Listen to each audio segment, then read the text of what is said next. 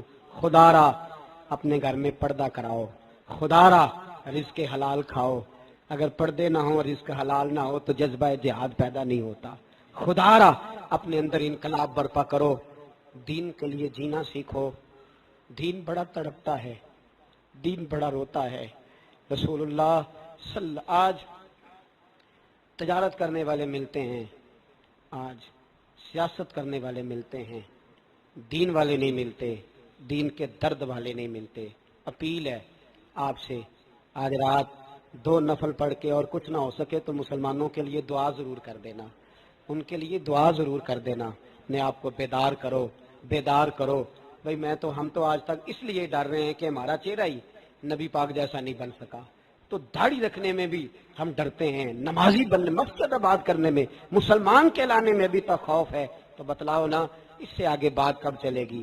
جہاد کی بات تو بڑی آگے جا کے ہے۔ بدل جاؤ، رسول اللہ کا غلام بن کے جینا سیکھو، نبی پاک صلی اللہ علیہ وسلم کی غلامی کا پٹا اپنے گلے میں ڈالو۔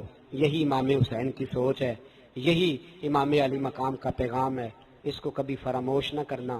امام حسین ہمیں بتا گئے سارا کچھ لٹ جائے پر دین کے اندر کوئی نقص واقعہ نہ ہونے پائے، کوئی شرابی، کوئی بے ایمان، کوئی لٹیرا کبھی اس کے سپورٹر نہ بننا۔ ہمیشہ وہ کسی شاعر نے کہا تھا، ہم سے نہ رقم ہوں گے قصیدے یزید کے۔ کسی نے کہا کسی ظالم نے میری سپورٹ کر، میری بات کر، تو اس نے کہا ہم سے نہ رقم ہوں گے قصیدے یزید کے، کیونکہ ہم لوگ تو حسین کے سیرت نگار ہیں، ہم لوگ تو حسین کے سیرت نگار ہیں۔ یہ محرم کے جو دن ہے یہ انقلاب کے دن ہے، رونے پیٹنے کے نہیں، انقلاب کے دن، جذبوں کی بیداری کے دن، ظلم کی آنکھوں میں آنکھیں ڈالنے کا جذبہ پیدا کرنے کے دن۔ اس کو اسی رنگ میں لو۔ اے خالق کائنات، اپنے محبوب کی امت پہ رحم فرما اور اپنے فضل سے ہمیں دلوں میں جذبہ جہاد اور شوق شہادت عطا فرما۔ آخر دعوانا ان الحمد